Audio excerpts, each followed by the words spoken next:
The following is a production of DallasCowboys.com and the Dallas Cowboys Football Club. How about them Cowboys?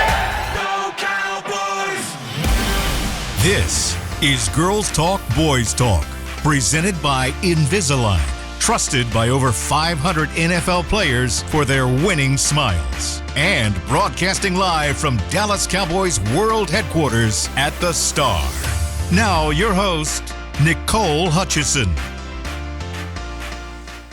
Welcome into Girls Talk, Boys Talk, presented by Invisalign in the SWBC studio. I'm Nicole Hutchison alongside Brianna Aldridge, Christy Scales, Aisha Morrison. It's Victory Monday, and wake up!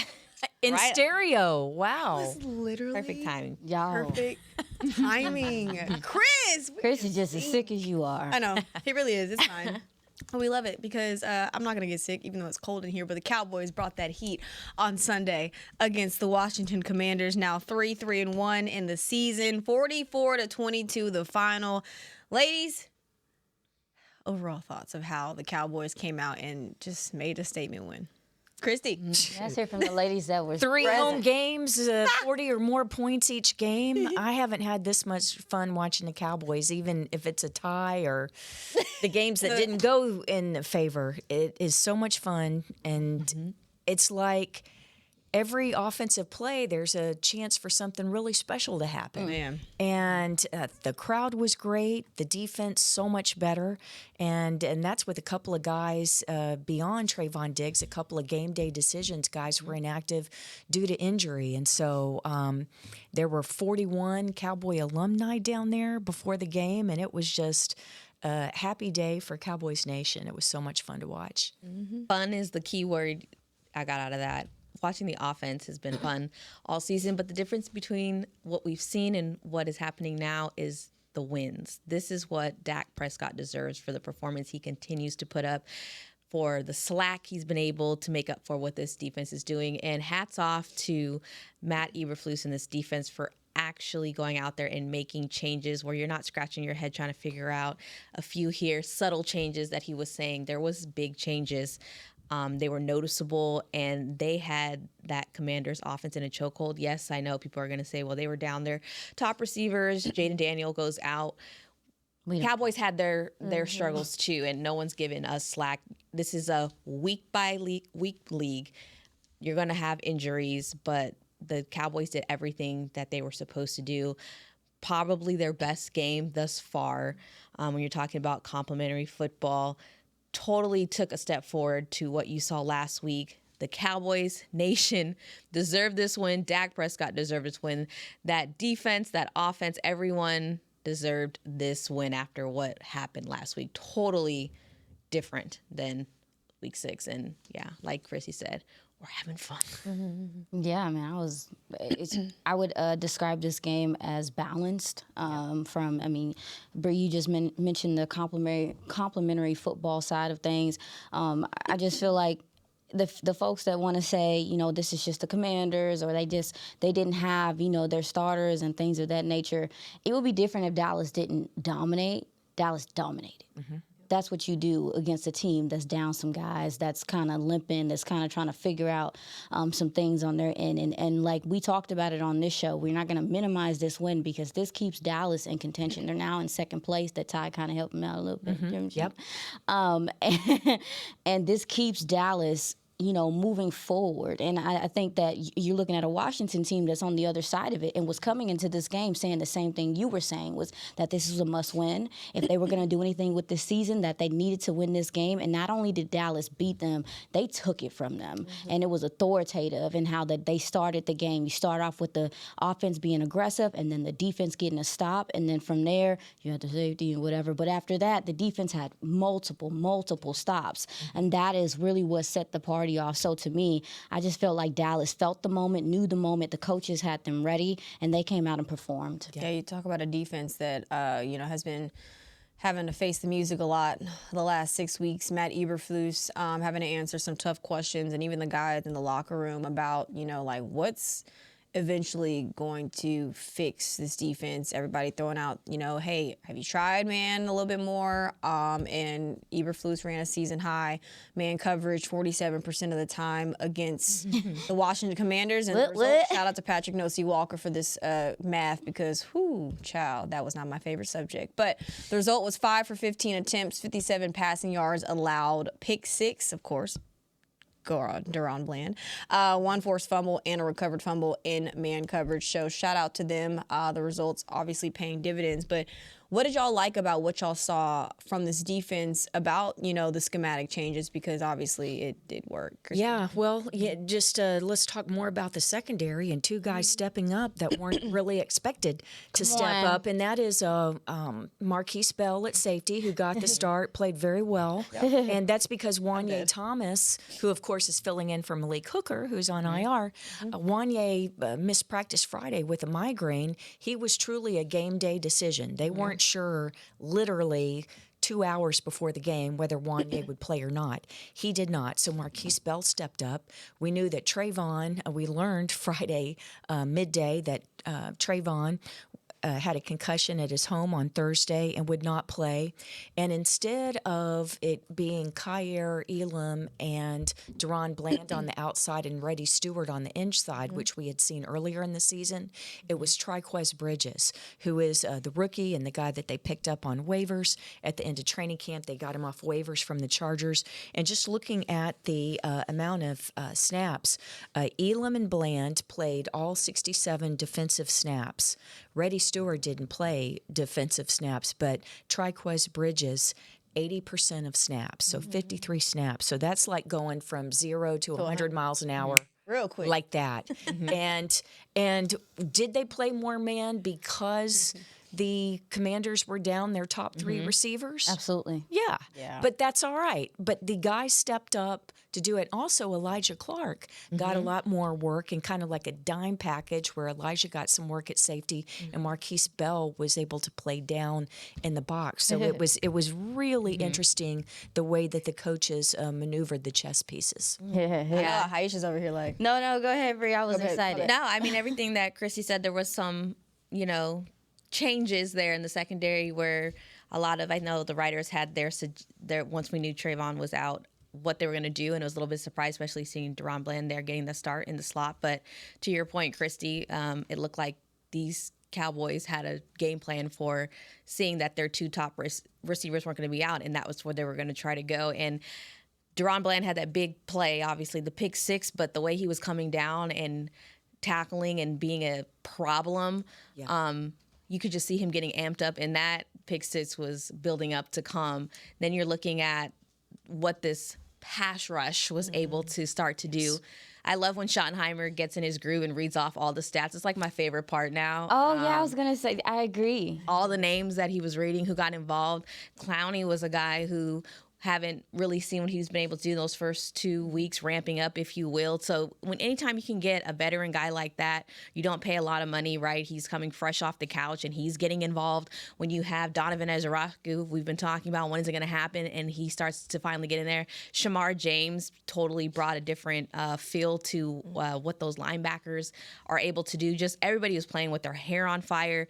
And I think a big part of it is, yes, they're playing man coverage because of XYZ, but they felt free. They felt like that is what puts them in their best position. So I hope this is something that was eye-opening, not only for Matt Eberflus, but also Schottenheimer, who said that this was a week where he spent the most time in that defensive room, not necessarily taking over, but putting his input. And it was time for changes, subtle or not. There was time for changes. But just hats off to the defense. I know this offense is fun to talk about, but this doesn't happen without the defense. We've been talking about how they have to be serviceable. They did more than serviceable. They exceeded, I think, expectations. Yeah, shout out to Shotty. Shout out to Shotty also for, it sounds like they really did stick with simplifying things as well, in terms of like helping with their eye discipline. Because I had asked Deron Bland, like, can you attest or credit that to some of the things that worked for you guys as well? He said, yeah, we only had like 3 third down calls. Like, yeah, that was it. So I thought that was pretty unique for them to be able to execute with just the 3 third down calls they had. And yeah. And then communication, like I That part. say, it's the secondary that's so instrumental there. And Sanborn was back from concussion, but he didn't play defense, you know. You're right about Shamar James with that, but that was the play, getting the sack, forced fumble, but He did a also lot. knocking He Jay did a Daniels lot. out of the game there early in the third quarter. But I thought communication was a real key. But yeah, 4 sacks, and it was Clowney's coming out party, not just the sack and the fumble recovery, but the 2 pass breakups. Yeah, sounds like he got his legs. He's getting his leg. It looks like he's getting his legs under him a little bit more.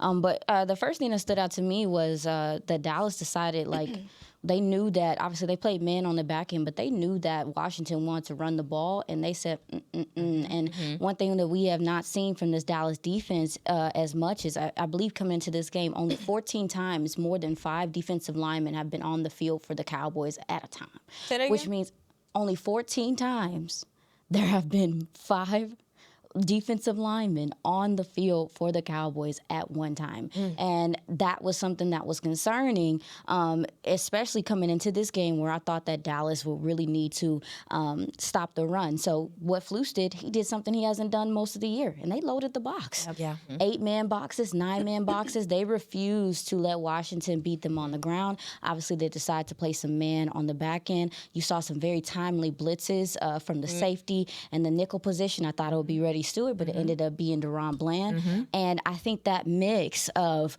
you understand that your pass rush is not getting home consistently. Okay, well, that's fine. As they get more in a rhythm, Donovan Izaragu and Jadeveon Clowney, also Digizua, these guys, you allow them the opportunity to still get confidence in using some of these blitzes. Jaden is a quarterback that if you sit back there, if you just let him sit back there in the pocket, he's going to figure out how to dice you up. If I'm not mistaken, I think I saw Flus implement a spy a couple times with Maris Leofau. I thought that Murray had his best game of the season, coming downhill. Christy, you mentioned the communication. I think another week of him being at that Mike spot allowed him to play a little bit more downhill, a little. And you saw, when you talk about instincts with the linebacker position, guys got to know where they're supposed to be, too. And I think that guys really knew where they were supposed to be. Deron Bland back in that slot makes a heck of a difference because of how he's able to, the way he's able to man the middle of the field, but also, like you ladies mentioned, the coming down and tackling, the tackling in the flats. He was so physical yesterday, and I think that stood out. But really what, we talk about, these are a lot of changes. I mean, it would be different. Like, we're not talking about, little changes. I mean, even the dime package, I ain't seen that since camp. Yeah. I ain't seen that since camp, and I was hoping to see it, and I'm glad that we got the opportunity to see it with Clark and then Marquise Bell, who I've been waiting to see get on the field because I just think he makes such a difference physicality-wise when he's out there. Yeah, well, one thing about Marquise Bell, there were in the plans over the past 3 weeks was to get him more action. Yeah. And it was going to be in these third down packages. The problem was the defense wasn't getting them to third downs. Thank you for that, Christy. Yeah, and the other thing is when you talked about the defensive linemen and playing against the run, they did it without Marshawn Nealand, who, again, 2 hours before the game, they weren't sure if he was going to be able to play or not. He had missed some practice time during the week. He did a workout before the game, and he wasn't able to go. So they were short a man on their defensive line rotation. They took that spot, and instead of having Jay Toia active on the inside, he remained a game day inactive in favor of Mozzie Smith. They went long at linebacker with Damone Clark, and Damone didn't get on the field on defense, but he is a key guy in the special teams. So that's where he contributed there. So all of that against the run without one of your defensive end who arguably is one of your better players against the run. I wanted to ask you about that, Christy. Marshawn is a guy who obviously you came into camp, or everyone came into camp thinking that he was probably your top 3, top 2 defensive ends. When he's been battling this ankle injury, but you're seeing this defensive front kind of get their groove and put on a performance like they did this Sunday, what does that do for a guy like Marshawn Nealand, who was already still battling for playing time? Well, I think it's just motivation to, look, it was the same thing happened with the Jets, right? So the 2 games he missed, he was working so hard to be ready, and he's so valuable to the team as part of the rotation that they're giving every opportunity, literally until the last minute. You have to turn in your game day inactives. They're announced 90 minutes before kickoff, so you have until that time. And so same thing, they were hoping that Wanye, that he would be well enough and past the migraine that he could play, because they needed him with Hooker out. But so yeah, I mean, I don't think anybody's down on Nealand. I think it's just and that they're displeased with the way that he's played. I think they gave him every opportunity to get over the injury to be able to participate yesterday. Hey, well, the Dallas defense had every opportunity to step up to the challenge. And you know what they did? They woke up. She must Wake be up! stopped. I'm a singing visual. I know. But Cowboys 44-22, the final. We're going to take our first break here on Girls Talk, Boys Talk. Still keep diving into this defense because this linebacker core is certainly taking a step forward. So we'll be right back with more Girls Talk, Boys Talk.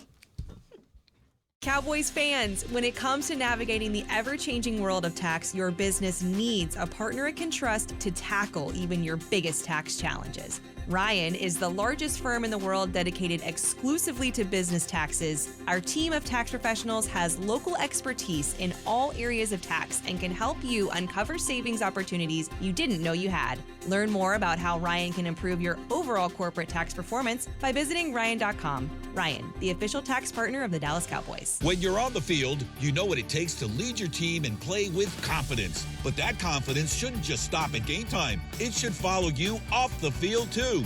Join over 500 NFL players who trust Invisalign, the #1 doctor-recommended clear aligner brand.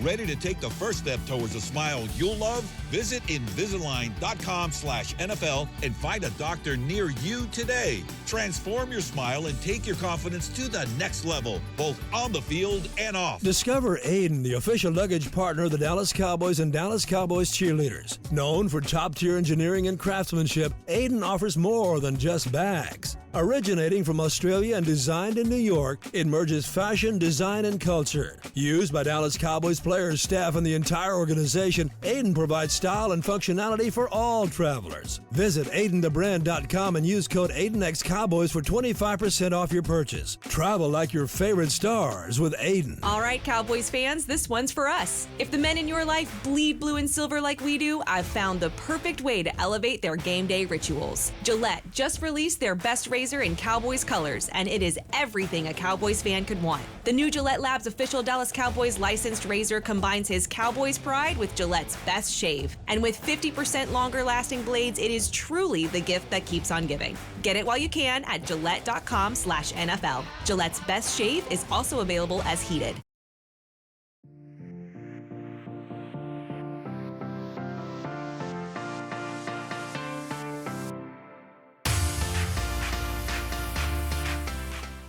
Cowboys Nation, head to Miller Lighthouse at AT&T Stadium for a free watch party presented by 7-Eleven. Watch the Dallas Cowboys face off against the Broncos in Denver on Sunday, October 26th. Doors open at 2 p.m. and kickoff is at 3:25.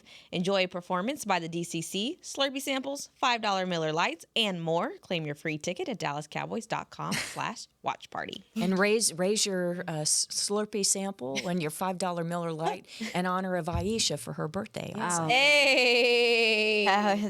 We're We're going to do a little celebration for you. No, please. Yeah, like a happy birthday sing-along. 32 is such a weird age. It's just like, nah. I like it. Can't relate. I like it. Get away from me. Sorry. Get away. Don't. My bad. Wake up! Cowboys! Wake up! Back in the freaking win column. We love to see it, but I first want to give Christy Scales the platform because the alum were in the house, alive and well. Oh my gosh. And they showed up and showed out. I tell you Christy! what was so cool was during the game when Brandon Aubrey kicked the 61-yarder. Yeah. And Babe Laufenberg, just before it said, from Cowboys Radio, said if he makes this, he'll set an record for the most 60-plus yard field goals in a career. And so as soon as he nailed it, Dan Bailey, who was one of the 41 alumni, our great Cowboy kicker, I went up to him. I said, "Hey, Dan, Brandon just set a new record, blah, blah, blah." He's like, "Oh, man, that's incredible. The dude's fantastic." I'm like, "Hold that thought. Will you go live on the air with me, when we come out of the commercial break?" He's like, "Yeah, sure, whatever." So I told Brad and Babe during the commercial break, I'm like, "I've got Dan Bailey, and he wants to, he'll comment on Brandon." So anyway, so thank you, Dan, for coming on the air with us, improving with us. But yes, I was saying during our commercial break a few minutes ago, it's all right because there are more seasoned Cowboys fans like myself that enjoy this podcast. And so before the game, 10-year-old Christy was like right in her wheelhouse. And I grew up just a couple blocks from the old practice facility. And back when I was in junior high, all of the girls were in love with Doug Cosby and Glenn Carano. And I'd never had the courage to walk up and introduce myself to them before. But yesterday, I'm like, I'm going to do it. So I did, and they couldn't have been nicer. I said, "Yeah, I'm one of those kids who hung out in the parking lot and stalked you guys at the Tom Thumb when you'd go across the street for your sandwiches at lunch." And they laughed and were very sweet. And then after the game, I called my older sister, Carrie, and rubbed it in her face. I got a hug from Doug Cosby and Glenn Carano. Okay, Chris talking about they're all in walkers. Yeah, Chris Beam, thank you. I'm sharing my joyous moment with my younger colleagues, and then Chris in our headsets. Yeah, all the guys were in walkers. There were a couple, but not Doug and not Glenn. Not all of them, though. Chris talking about I had the courage now that they senior citizen. Yeah. Sick of you. And say hi to them. I'm so happy for you, girl. Thank you. I ain't gonna hold you. Dan Bailey is a part of my childhood. I would have been excited too. Jeez. He was a big deal here for a while. What you got, Marie? No, go ahead. For some of us, our childhood was a Fred Herrera, okay? And they're like, "Who's that?" I'm sorry, Brie. No, it was pretty dope seeing all those guys out there. I know the last time that we really saw that amount of alum was Cowboys night this year. But, Shotty has made it a point to make sure that the former Cowboys players are here, get to experience this new culture. So I think it's pretty amazing, to see all those guys in the building. Nate Newton was for sure happy. Barry Church, certainly happy as well. But sticking to this Cowboys defense, I'm going to sound like Brian Schottenheimer real quick. Kenneth Murray, you get a sack. Yay. That's what you're always supposed to say. Okay, cool. Cool. It's fine. Shamar James, you get a sack. Yeah. What do they do? They'd be like, It's You're like supposed to quick, be like- and it's what did they say? He's like, listen. Yeah? Fine. Is it It's like like a a yeah? quick. It's all good. Yeah? I tried. Yeah. Cowboys 4 sacks on the season. The most sacks. There you go. Thank you. Got it. That's what got you do. That's the response. Thank you. Yeah, I like to say. I love that. Donovan Ezeraku gets his first sack of. Yay! We love it. This Cowboys defense playing phenomenal. But even Shotty talking about it wasn't just the sacks; it was the quarterback hits, consistently making Jaden Daniels feel under pressure. Talk about those defensive linemen, but also those linebackers who are coming downhill, playing with good instincts, like Aisha had mentioned earlier, and the growth that they've or the step that they've taken. Ladies, what you got? One of the hardest things to do with Jaden Daniels is contain. And I thought that Dallas did a pretty decent job. He was able to slip out the back end a few times and get some first downs, but they really put him in positions to where he started scrambling, he wanted to move around, and he didn't have a lot of space to operate also with Mariota. And I think that takes, when you talked about the eye discipline, we talked about the, guys. One thing that Washington will do is take advantage of aggressive defensive lines. And I thought that Dallas, although they were still aggressive, I thought that they still played their keys and stayed square to be able to affect him as a passer. They also forced him left a few times, which is something I was looking for them to do. He's a little bit less inefficient. So that just let me know that they were watching the tape. They understood some of his tendencies.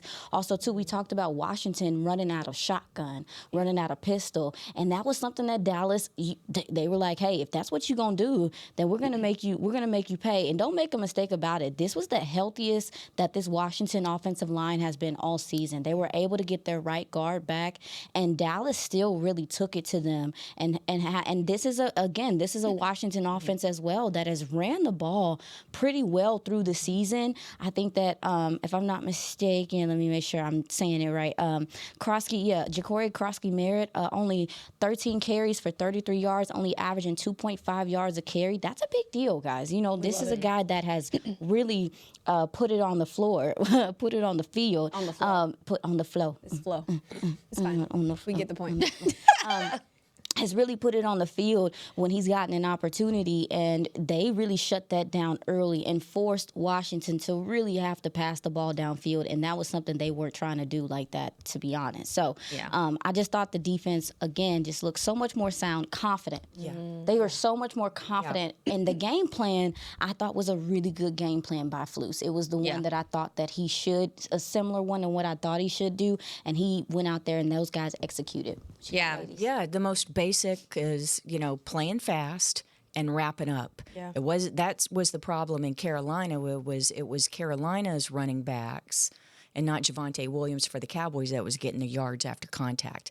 Not yesterday. Totally flipped the script. So I know that it sounds boring and basic, but that's what happened yesterday when you wrap up and you put them in second and third and long, to Aisha's point, having them fall behind the sticks and making them throw on third down. When you're still trying to look for who your receiver is going into week 7 because all the injuries, you knew what the game plan for Washington was going to be. It was no secret they were going to run the ball. They've been, outside of last week against Chicago, they've been able to run that ball. Krosky-Merritt is slippery son of a gun, and he was contained very much so yesterday. And like Aisha's point, it felt like, okay, we saw the Cowboys get bullied last week up front on both sides of the ball, and Matt Eberflus was going to do everything in his power to make sure that did not happen. And to Aisha's point, they were able to stack the box, and that made a huge difference in this game. They did it with confidence. And then you also saw some, I had a little notes in there. There was some tackling issues that when they were bringing the pressure, like I remember visibly seeing, looked like it should have been almost a sack, and somehow With Donovan? Donovan Maris missed a big tackle. I saw there. Tackles in the backfield. I was like, dang, because he touched him, and I'm like, he should be going down. But Jaden Daniels, we know what he can do.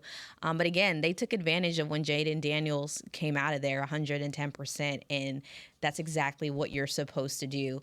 And I think this defense, again, needed this. They saw guys in there that we haven't really seen on the stats. And I think that makes the biggest difference because, again, when you don't have that dude right now, you need multiple people to be involved. Absolutely. And that was the first time, again, from the shoddy shout-outs that everybody really made an impact. And after the game, you're going to have players, what they do every game is positive and negatives. And I think there's going to be a lot more positives coming for each individuals, and that has to feel good. Schottenheimer said after the game, like, they hear it. They know they haven't been, meeting the standard, but hats off to them. And you just have to. And I just hope this is something that trends up.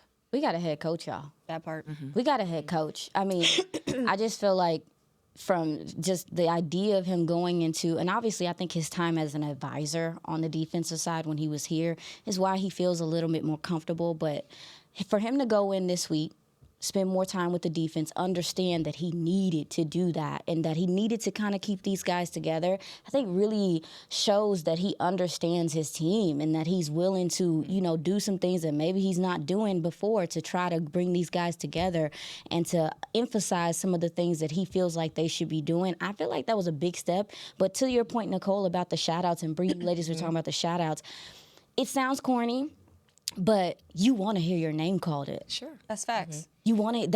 It incentivizes you, and it made me think about my You can't fake that reaction. It made me think about my military time. It's like you want your name to be called with the best of the best, or the people who made a difference on this mission or made a difference in this training exercise. And so I just feel like he understands how to really get his locker room to buy in. And I feel like that thing, it sounds like a small thing, but they have so much fun doing that, and you can tell the guys look forward to it after every game. And it's not about hearing your name individually about like, oh, like I got a sack, I got a PBU or whatever. It's about the fact that they want to make a difference, like you mentioned, and help this team win. Because even GP, when asked last week about like, his production, he's like, I mean, we ain't win, so like I really, it doesn't faze me.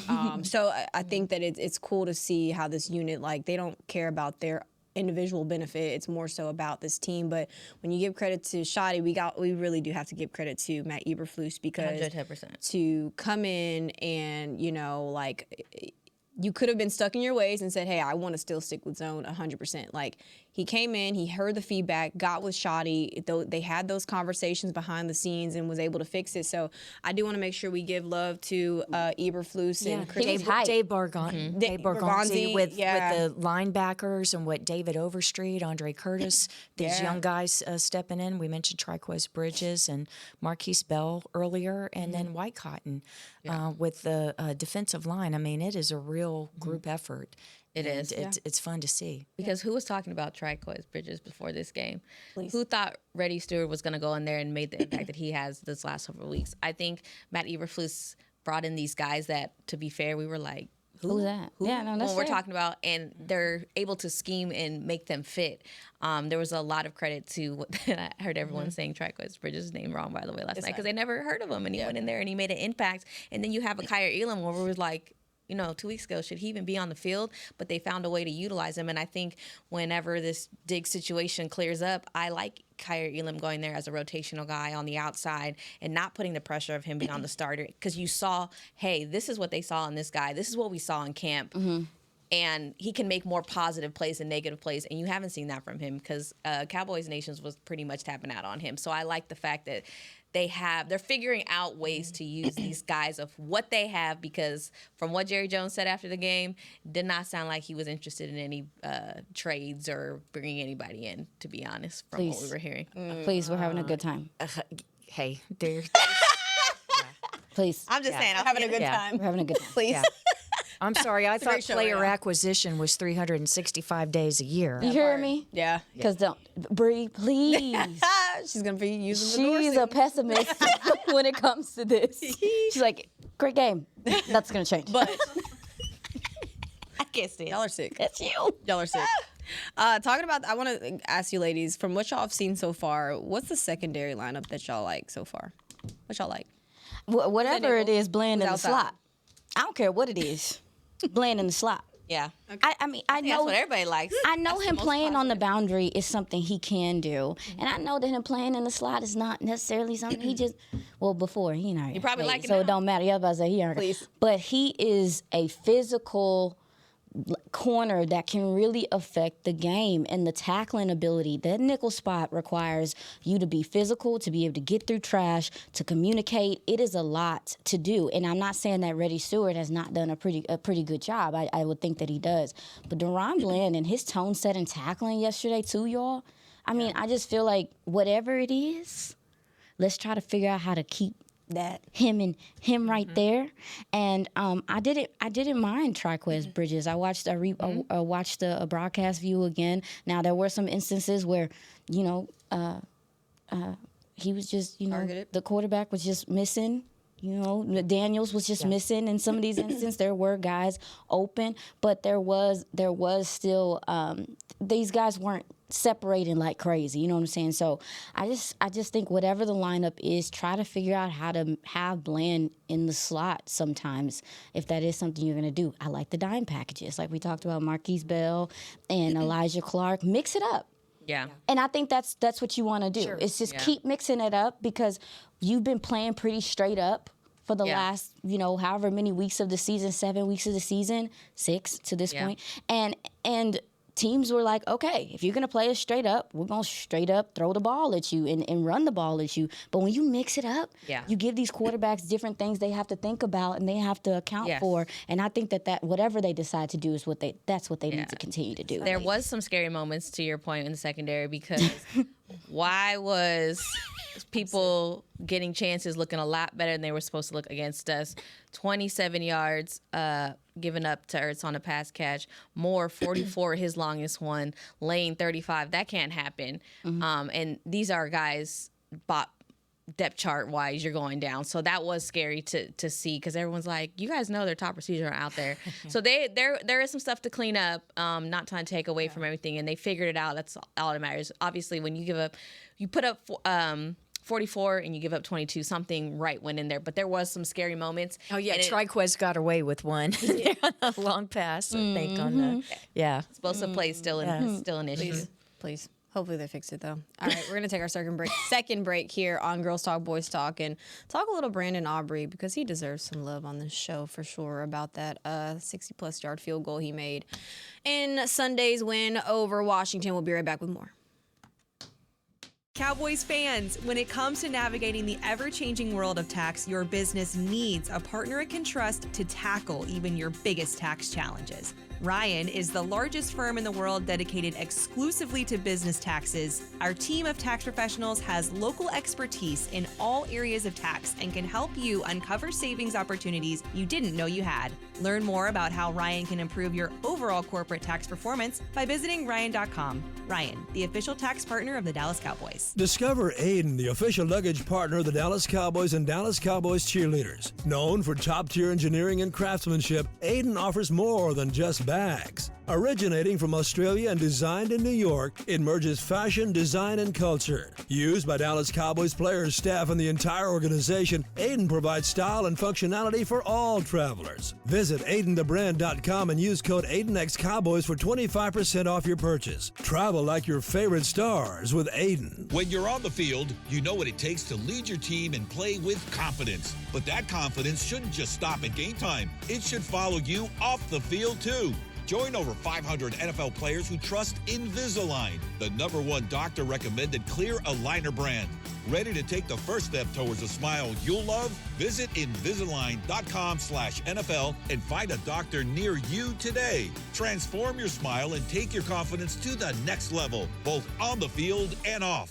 How does the cheerleader's hair always look so perfect? We asked, and they shared one of their biggest beauty secrets. If you want hair like theirs and confidence to match, use Babyliss Pro styling tools. The Dallas Cowboys cheerleaders use Babyliss Pro curling irons to get those perfect game day curls. To get the hair you see on the cheerleaders, head to BabylissPro.com. Use the code Cowboys20 for 20% off Babyliss Pro tools, the official styling tools of the Dallas Cowboys cheerleaders. Get the discount while it lasts. Offer may be withdrawn at any time at advertiser's discretion.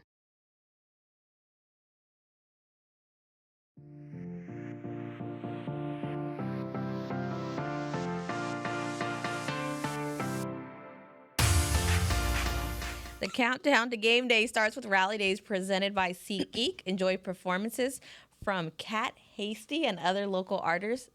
Get behind-the-scenes look at AT&T Stadium.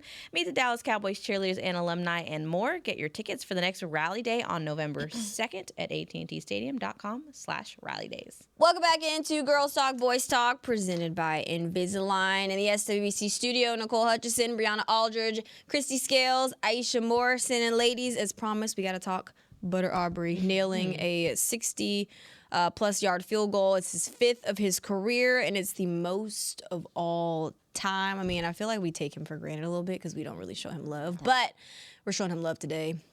Ladies, what's y'all's thoughts on Brandon Aubrey? Did anybody have any doubt whatsoever that the 61-yarder would Not at all. be down the middle with room to spare? It's just going. Not Not at all. It's kind of. Have y'all been looking at kicker around the NFL? They be struggling. Hello, Giants. Dropping people. 2 missed extra points. Yeah. Cost them that game. Cutting people already. Yeah. Kickers have been cut already. Hate that for them. But then also too, like long kicks are not out the norm now. I remember like 50-yarders and stuff. I mean, we should ask Dan Bailey. 50-yarders and stuff back in the day was like, he can kick a 51-yarder? That was the thing with Dan. Yeah. He was automatic from 50, and it's like, oh, wow, you know. And then Aubrey's just didn't like, have that before. Just, you know, I mean, he is such a weapon. 14 points on the day. You know, just to be able to just have to get across the 50 and know your guy is capable of making those kicks. I mean, it's not something, and you're gonna need him, like you said, like you ladies were talking about, as it starts getting colder and things like that. You're gonna need him. So for him to be this confident, you know, moving forward into the season, he just seems like it's just a walk in the park. That's what everyone says. Everybody's like, he seems so unfazed. He has the perfect temperament to be a kicker. Yeah. This is I'm paraphrasing Brandon Aubrey for those who only hear the audio and don't see the streaming video. This is Brandon Aubrey on the sideline. I'm screaming. Ho hum, ho hum, ho hum. This is Brandon Aubrey getting ready to go kick a 61-yarder. Ho hum, ho hum, ho hum. This is Brandon Aubrey after he kicks the 61-yarder. Ho hum, ho hum, ho hum. He is steady Eddie. He truly is, Yeah. and that's what you need as a specialist, right? And you wouldn't know if he nailed a 61-yarder perfectly or if he, missed an extra point. It's just that rock steady presence, and he doesn't do that many warm-ups. He'll do a few into the net. Oh my God. But, and that's why, and he doesn't practice 61-yarders or these long bombs, He kicks from about 55 tops just a couple times because he's saving his leg and he doesn't want to overkick and mess up his stride. So, and even with those long ones, it's just like he's punching the ball and you can hear it's just this kind of soft thud. Yeah, it doesn't come off his foot like other kickers in the NFL. Like, he just... With a big swing. He's When you have a big swing different. is when things can change, right? And just by keeping it short and consistent and just that, It's that pop of the soccer ball. touch. Yeah, exactly. It is that soccer touch. What you He got? said it a couple weeks ago, and it was so like subtle. But he was like, "I believe I'm the best kicker in the NFL." And we just went on to the next question. Yeah. And to your point, like you don't have to beat your chest. Yeah, he's just like, "Yes, I believe I'm the best kicker in the NFL," and I was like, "Yes, you are." And he gives this team, to your point about taking advantage, he's just so clutch because he puts this defense opponents in a certain type of fear because if you get down to a certain point, you don't have to go as far as other teams do to know you're going to get points somehow, some way. What did the Cowboys have? Less than a minute or so to go down, and you're just hoping to get in field goal range. And we walk away with a touchdown. But really, the Cowboys surprised themselves when they were able to score in 35 seconds. Yeah, they got it with 40 seconds on the clock. Thinking you're going to warm up. At their own 28. Not even great field position. But that is what I think Aubrey does for this team without even putting him on the field is that they're confident enough, okay, we just got to get here. And then, oh, wait, I think we could score a touchdown. Like, to your point, 2 weeks in a row that they're able to finish the half strong and then come back out and just keep their foot on the gas. I feel like we said this, though. We don't want to see Aubrey too much if we don't have to, but... And we don't have to see him as much as last year.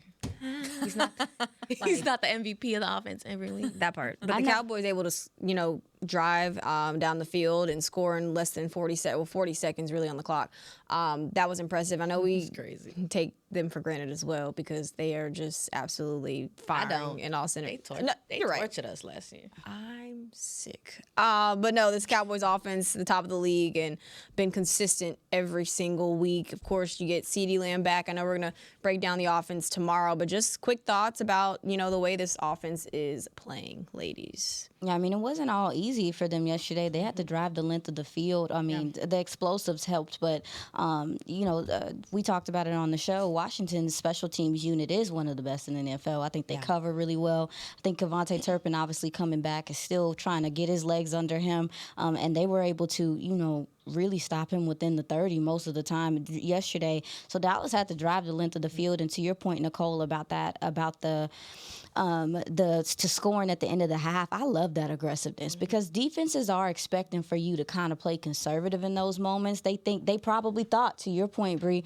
oh, they're probably just trying to get in field goal range, or and Dallas was like, nah, we about to put it on you. You get the sack on Dak Prescott to start that drive, then you get the bomb to George Pickens. We heard Shotty talk about the fact that he got a little pissed off because of the penalty. So he was like, I was calling too many bombs, and Dak was getting hit too much.